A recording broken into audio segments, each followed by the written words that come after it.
Salam jumpa kembali pada mata kuliah Kependudukan dan Pembangunan KPM 220.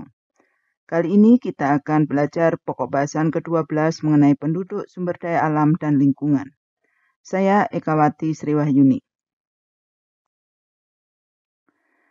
Kali ini kita akan membahas dua sub pokok bahasan, yaitu mengenai rasio manusia dan lahan, dan yang kedua adalah mengenai dinamika penduduk dan lingkungan. Kompetensi dasar yang diharapkan adalah bahwa setelah mengikuti kuliah ini, mahasiswa akan mampu menjelaskan konsep teoritis hubungan manusia dengan sumber daya alam dan hubungan antara dinamika kependudukan dengan lingkungan seperti perubahan iklim, masalah sampah, selam area, banjir, atau tanah longsor.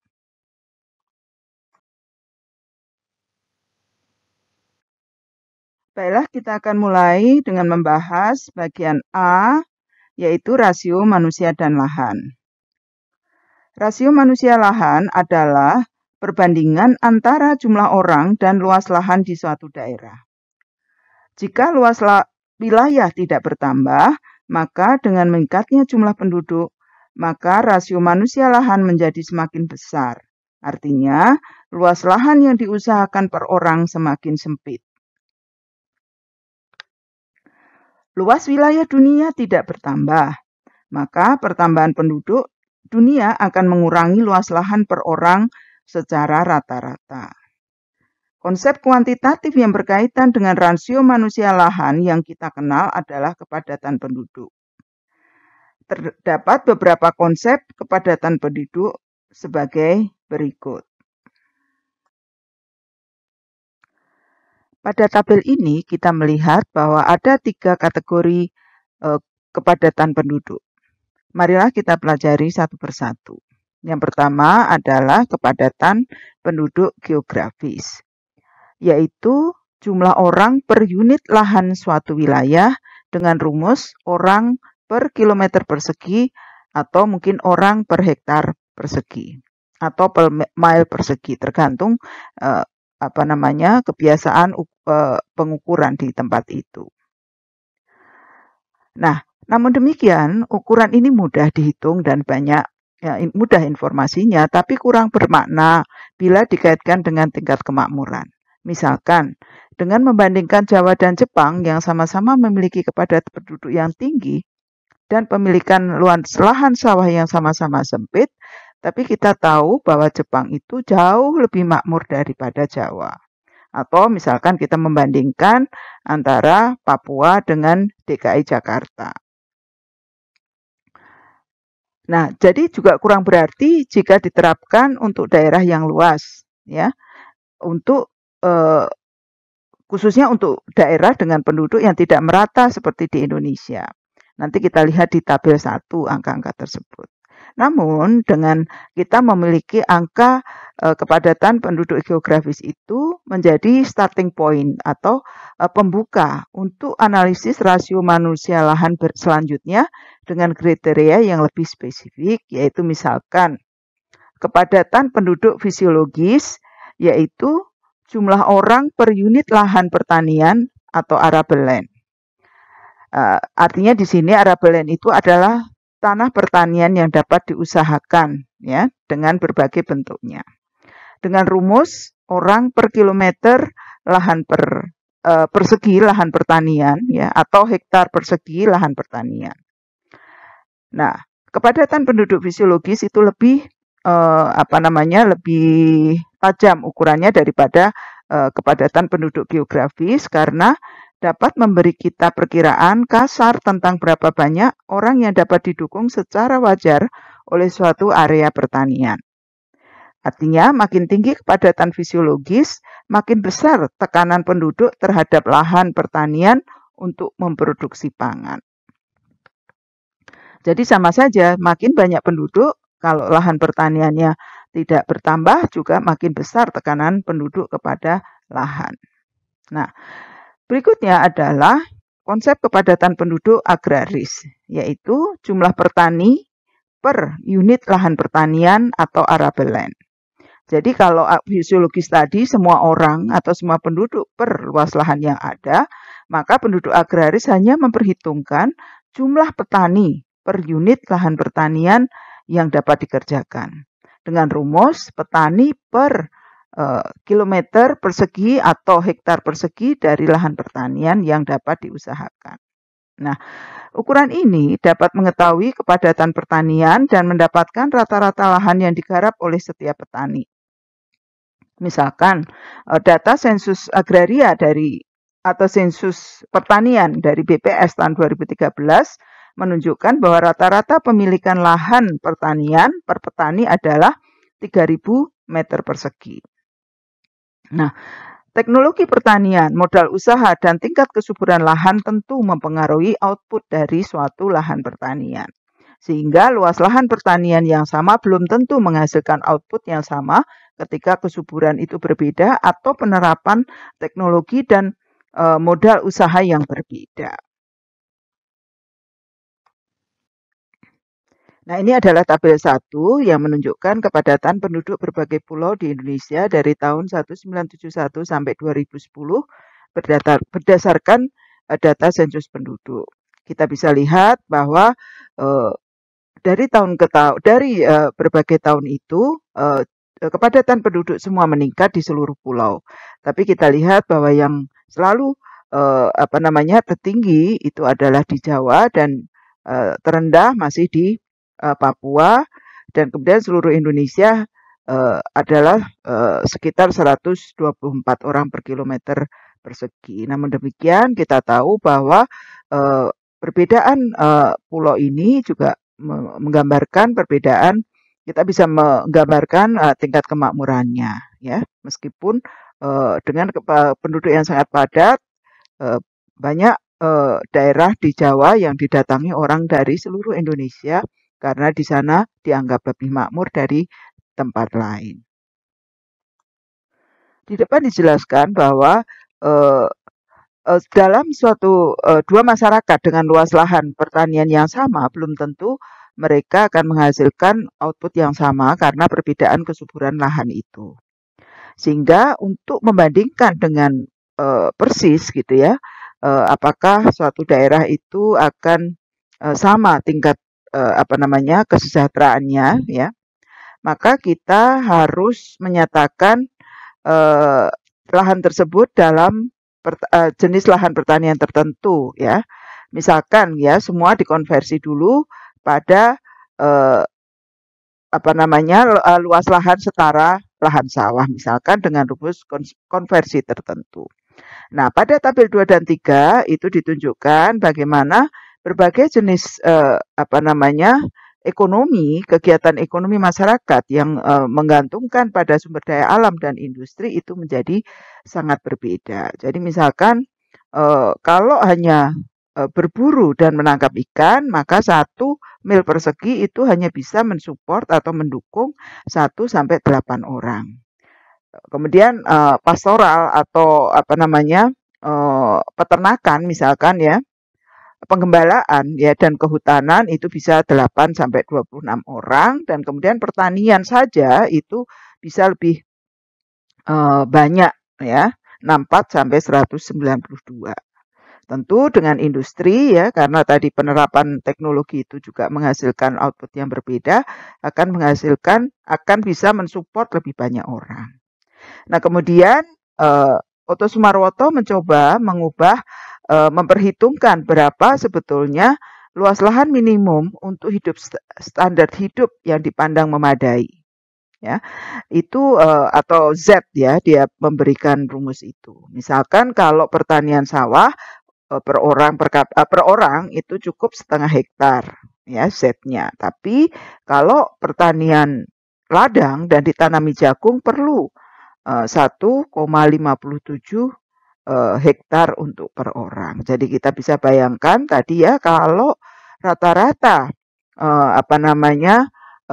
luas lahan pertanian per petani di sensus pertanian tahun 2013 tadi hanya 3.000 meter persegi, itu hanya 0,3. Itu berarti kurang untuk dipandang cukup untuk hidup, dan itu per kapita, sehingga kalau satu keluarga petani itu memiliki 4 anggota keluarga, maka paling tidak dia harus punya 2 hektar sebetulnya.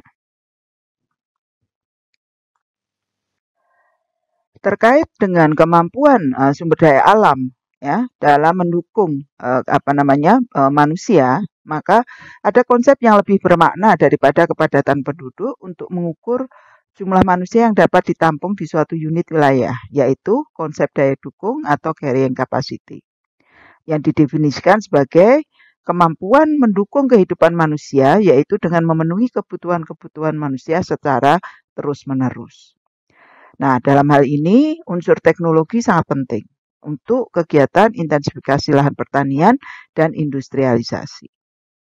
Daya dukung suatu wilayah terhadap jumlah penduduknya bersifat dinamis, tidak hanya terletak pada daya dukung internal atau internal carrying capacity, melainkan juga pada daya dukung eksternal atau external carrying capacity. Nah, external carrying capacity itu misalkan perdagangan, investasi, pemilikan lahan pertanian di luar desa, atau bekerja di luar desa. Pada masyarakat primitif atau tradisional tertutup, makin besar tergantung kepada daya dukung internal, yaitu sumber daya fisik atau alam. Sehingga gangguan kepada sumber daya alam itu akan mempengaruhi kehidupan mereka. Kemudian makin modern suatu masyarakat, maka makin banyak faktor yang harus diperhitungkan untuk menilai daya dukung, dan biasanya external capacity itu makin besar. Nah, kejadian overpopulasi atau tekanan penduduk terjadi jika daya dukung internal dan eksternal tidak mampu memenuhi kebutuhan masyarakat. Nah, ini misalkan ada suatu daerah yang terisolasi misalkan ya, dia tidak bisa mendapat daya dukung internalnya rusak misalkan sumber daya fisiknya, dan juga tidak bisa mendapat bantuan dari luar. Nah, itu bisa membuat bisa terjadi overpopulasi atau tekanan penduduk. Nah, sebetulnya berapa banyak atau berapa kemampuan bumi itu bisa mendukung manusia secara sustainable. Nah, ini tentu sehingga tidak terjadi overpopulasi tentunya. Jadi sangat tergantung sebetulnya kepada teknologi yang dimiliki, kemudian manajemen sumber daya alam, dan juga gaya hidup dari orang yang ada di hidup di situ. Banyak studi di sini. Dalam gambar ini dinyatakan bahwa ada yang menyatakan bahwa kemampuan bumi itu adalah sebetulnya hanya 2 miliar orang. Ada yang mengatakan 4 miliar, 8 miliar. Bahkan ada yang bilang bisa 1 triliun orang gitu ya. Tentunya kalau tentu bisa mendukung sebanyak itu, tapi kehidupan seperti apa yang bisa diberikan dengan oleh bumi dengan jumlah penduduk yang sebanyak itu.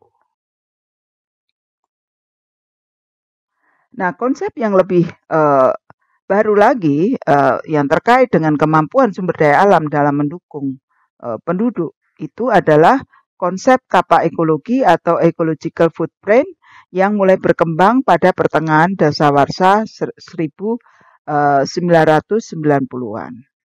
Jadi tapa ekologi adalah lahan dan air produktif yang dibutuhkan untuk memproduksi sumber daya yang dikonsumsi dan untuk mengasimilasi limbah yang diproduksi penduduk di suatu wilayah pada tingkat teknologi dan manajemen sumber daya yang dibutuhkan. Nah, area yang produktif secara biologis itu meliputi lahan pertanian, hutan, dan daerah penangkapan ikan, dan tidak termasuk gurun, gletser, dan laut terbuka. Tapa ekologi di suatu wilayah dibandingkan dengan kemampuan alam atau ekosistem atau biokapasiti dinyatakan dengan menggunakan standar dunia yang disebut sebagai Global Hektar atau GA. Tapa ekologi untuk perseorangan adalah GA per orang. Pada kenyataannya bahwa tapa ekologi antara daerah maju atau kaya itu umumnya lebih tinggi dari daerah miskin. Berikut ini disajikan data yang mungkin sudah agak lama ya, tapi ini yang bisa tersedia, yaitu bahwa Ga per orang di negara maju lebih tinggi dari daerah miskin. Misalkan pada gambar yang di sebelah kiri, di situ ditulis figure 35 ya, ecological footprint per person by income group between 1961 to 2001. Kita bisa lihat bahwa pada kelompok berpendapatan tinggi atau negara-negara kaya itu Ga per orangnya itu terus meningkat dan jauh lebih cepat. Sedangkan pada middle atau low income countries atau negara-negara menengah itu relatif sama gitu ya, cenderung sama saja dan dia cenderung lebih rendah. Nah, kemudian Ga di wilayah lebih maju lebih tinggi dari daerah kurang maju. Nah, ini datanya lebih baru, yaitu pada tahun 2014 kita bisa lihat ya, mungkin gambarnya terlalu kecil ya, tapi warna-warni itu menunjukkan daerah region di dunia. Jadi yang hijau tua itu misalkan Amerika Utara gitu ya, kemudian ada daerah mungkin Eropa ya, dan kemudian yang kuning dan besar itu adalah Asia dan yang abu-abu itu adalah Afrika ya. Nah, jadi total tapak ekologi diwakili oleh area yang diwarnai ya, di mana dihitungannya adalah tapak ekologi per orang kali jumlah penduduknya. Nah, total biokapasitas diwakili oleh area dalam garis merah ya. Jadi kita bisa lihat di situ pada tahun 2004 Uni Eropa dari 28 negara itu memiliki sekitar 500 juta warga dan biokapasitasnya adalah 2,2 hektar global per kapita. Nah, itu Eropa itu yang warnanya kalau tidak salah itu yang warna ungu ya, warna ungu, dan kita bisa lihat bahwa biokapasitasnya itu jauh lebih rendah daripada jadi yang garis merah itu menunjukkan biokapasitasnya. Amerika itu biokapasitasnya sudah setengah dari kebutuhan konsumsi orang. Tapi kita bisa lihat bahwa Asia itu masih lebih rendah ya. Dan kemudian negara lain gitu ya, itu juga biokapasitasnya jauh lebih tinggi dari masih jauh lebih tinggi misalnya Amerika Latin misalkan dari kebutuhan Ga per orangnya. Jadi kita bisa lihat bahwa negara maju, makin maju suatu negara, maka biokapasitasnya itu jauh lebih rendah daripada tapak ekologinya. Nah, pada kenyataannya bahwa jika suatu negara tidak memiliki sumber daya ekologi yang cukup di dalam wilayahnya, maka negara itu mengalami defisit ekologi lokal dan disebut sebagai negara pengutang ekologis atau ecological debtor country. Sebaiknya jika negara itu memiliki sisa ekologis, disebut sebagai negara kreditor ekologis atau ecological creditor country. Nah, kita bisa lihat misalkan perbandingan antara debtor dan kreditor, kita bandingkan antara Uni Emirat Arab dengan Indonesia. Nah, ini data tahun 2010 ini ya mungkin ya. Jumlah penduduk dalam juta itu adalah UEA itu hanya 6,25, sedangkan Indonesia itu 224,67 juta. Tapak ekologi kita lihat gitu ya. Di UEA itu 10,68 Ga per orang. Sedangkan di Indonesia itu hanya 1,21. Biokapasitasnya di UEA itu 0,85, sedangkan di Indonesia itu 1,35.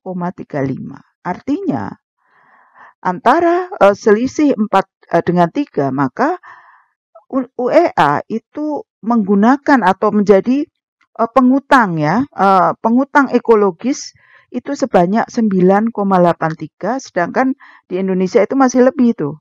Masih jadi kreditor 0,14 Ga per orang.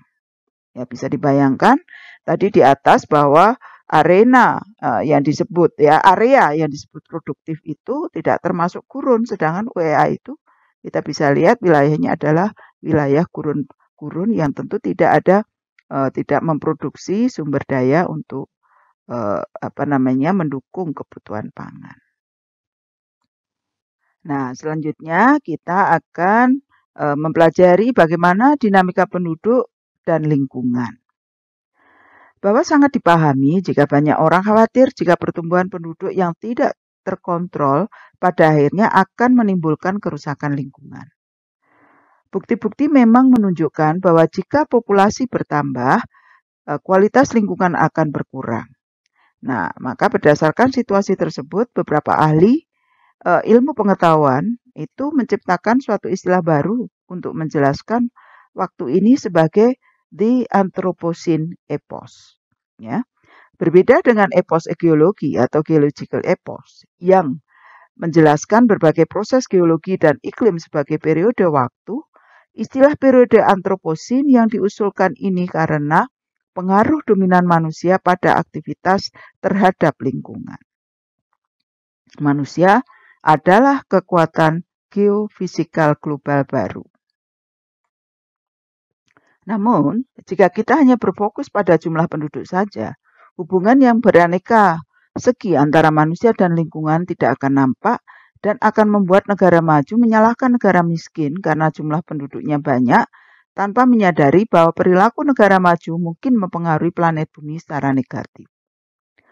Banyak faktor yang ikut bermain dalam penduduk tersebut, ya, sejumlah penduduk tersebut, misalkan distribusi penduduk, kepadatan, pola migrasi, dan urbanisasi, komposisi penduduk, umur, jenis kelamin, dan tingkat pendapatan, dan yang terpenting adalah pola konsumsi penduduk, yang sama atau bahkan lebih penting dari jumlah penduduk itu.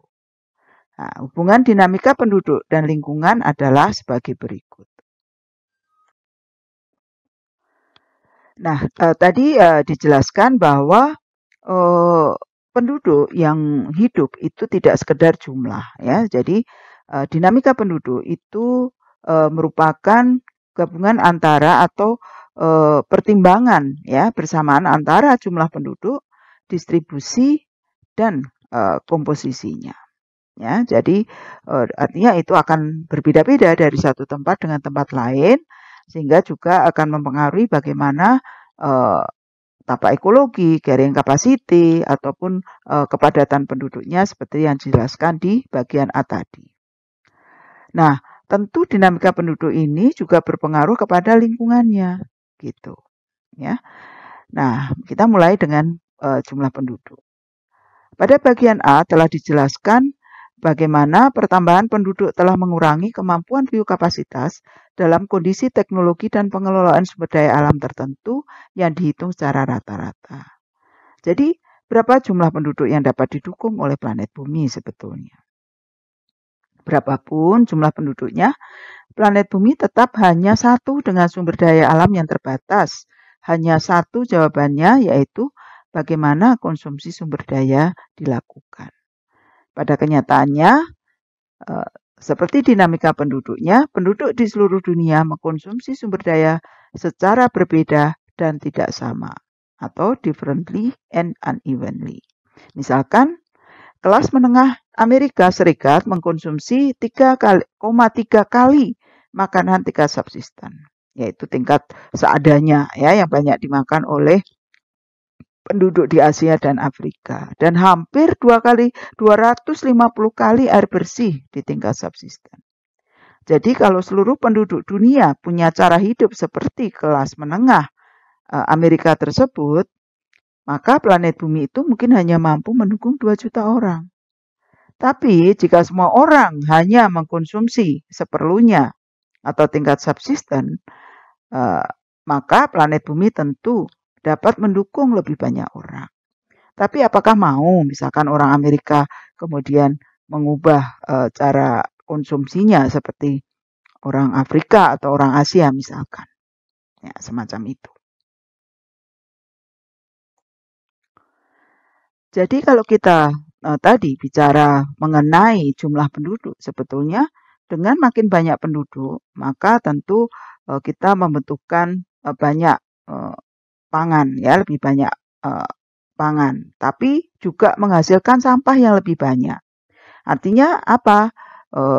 Tata ekologinya akan menjadi semakin besar juga karena selain lahan untuk produksi juga dibutuhkan lahan untuk menetralisir limbah tersebut. Nah, selain jumlah, maka tadi dinamika penduduk juga diukur dari distribusi penduduk. Jadi setelah jumlah dan pola konsumsi, maka persebaran penduduk di bumi akan mempengaruhi lingkungan juga.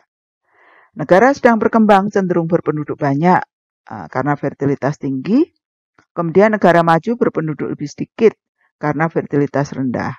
Pada tahun 2015, 80% penduduk dunia tinggal di negara sedang berkembang. Penduduk yang berkembang cepat dapat menambah tekanan pada lingkungan lokal, dalam arti bahwa makin banyak penduduk tadi, tentu kebutuhan produksi dan untuk pembuangan limbah juga akan makin banyak. Nah, secara global urbanisasi terus meningkat. Ya, pada tahun 60 itu hanya 33% penduduk perkotaan. Tahun 2020 sudah meningkat menjadi 56% dan diproyeksikan bahwa penduduk akan tinggal di perkotaan sejumlah 66% pada tahun 2050. Dalam arti bahwa sejumlah itu tentu akan membutuhkan konsumsi sumber daya alam yang jauh lebih banyak juga, ya. Tentu sampahnya juga lebih banyak dan kemungkinan juga terjadi bencana juga lebih banyak, ya, ketika kita tidak memperhatikan bagaimana mengatur cara hidup itu. Pola konsumsi yang berbeda antar rural dan urban menimbulkan masalah lingkungan yang juga berbeda. Nah, sebetulnya perbedaan antara desa kota kita bisa lihat bab migrasi pada bab sebelumnya. Di situ nampak bagaimana perkotaan menjadi daerah yang mungkin terlalu banyak penduduknya sehingga tidak mendapatkan pelayanan yang sebaik-baiknya. Nah, selanjutnya adalah bahwa dinamika penduduk juga kemudian menentukan komposisi penduduk.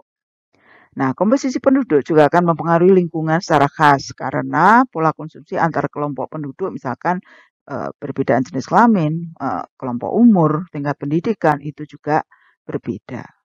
Misalkan saat ini sebagian negara memiliki proporsi penduduk muda kurang dari 24 tahun yang besar, sedangkan di sebagian negara lain juga punya proporsi lanjut usia yang besar. Nah, ini tentu mempunyai pola konsumsi yang berbeda, tentu akan membutuhkan sumber daya yang berbeda pula. Penduduk muda yang besar jumlahnya akan mendorong migrasi ke kota, seperti dijelaskan di atas, dan sebaliknya, makin panjangnya usia harapan hidup merupakan yang meskipun merupakan kejayaan manusia, tapi dari sudut lingkungan, umur yang semakin panjang artinya menambah konsumsi dan menghasilkan limbah lebih lama. Ya, jadi komposisi yang berbeda tentu akan mempunyai pola konsumsi yang berbeda dan tentu akan mempengaruhi lingkungan dengan berbeda pula. Nah, gambar ini tuh sebetulnya menggambarkan bagaimana keramaian di dalam suatu pusat perbelanjaan mungkin di perkotaan, ya. Ini menunjukkan bagaimana tempat yang sangat sempit, ya. Yang kita lihat itu dibuat berlantai-lantai agar bisa menampung orang yang berbelanja dengan jumlah yang lebih banyak. Mungkin ini sedang menunggu sale, ya. Biasanya ada sale akhir tahun, pertengahan tahun atau awal tahun. Ya, di sini juga menunjukkan bagaimana pola konsumsi yang khas, ya, perkotaan. Akhirnya, apa yang dapat kita lakukan untuk mengatasi persoalan pertumbuhan penduduk dan keterbatasan sumber daya alam dan kerusakan lingkungan? Menurut Dover dan Butler tahun 2015 ada 3 hal yang dapat dilakukan, yaitu a bigger pie. Dalam ini adalah technical innovation atau inovasi teknologi atau menerapkan modernisasi ekologi dengan tujuan untuk menambah daya dukung planet dan memperbaiki kualitas hidup manusia. Ya, jadi kita harus menggunakan atau selalu mempelajari teknologi yang bersifat inovatif. Berikutnya adalah viewer Fox, Education and Policy Change. Ya, kita mendidik dan melakukan perubahan policy untuk dapat memperlambat atau menghentikan pertumbuhan penduduk sehingga akan berakibat makin sedikit orang yang berebut sumber daya. Nah, kemudian yang ketiga adalah better manners, less is more. Artinya mengubah gaya hidup penduduk. Mengubah pola konsumsinya agar lebih hemat terhadap pemanfaatan atau penggunaan sumber daya alam. Nah, berikut ini adalah beberapa referensi ya, berupa buku, berupa laporan-laporan penelitian ya yang dipakai untuk menyusun bahan kuliah ini dan juga sumber foto-foto yang dipakai untuk menjelaskan bahan kuliah ini.